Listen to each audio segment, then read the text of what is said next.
होली आने वाली है। होलिका दहन में जलती हुई आग में मैं कुछ चीजें बता रहा हूँ, वो जरूर डालिएगा। आप चंदन की लकड़ी अगर डाल देते हो, आपके घर से कलह कलेश दूर होता है, सुख और समृद्धि आना शुरू हो जाती है।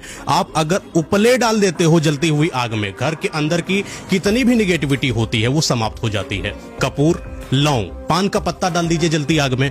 आपके घर का कोई सदस्य अगर बीमार है, रोग मुक्त होना शुरू हो जाएगा। और अपने खेत की गेहूं की बाली को जलती हुई आग में डालने पर आपके घर में कभी अनाज की कमी नहीं होती है। और अगर आपने हवन सामग्री जलती आग में डाल दिया, वैवाहिक जीवन बहुत सुखमय हो जाता है। आपका विवाह नहीं हो रहा है, विवाह का योग बनना शुरू हो जाएगा। काला तिल डाल दीजिए जलती आग में, आपके घर से नजर दोष, वास्तु दोष, ग्रह दोष से आपको निवारण मिलेगा। और अगर आपके घर में गरीबी है, पैसा नहीं रोक रहा है, पैसे की समस्या है, माँ लक्ष्मी की कृपा आपके ऊपर बन नहीं रही है, सूखा नारियल लीजिए, जलती आग में डाल दीजिए। माँ लक्ष्मी जी बहुत प्रसन्न होती है ऐसा करने से आपके।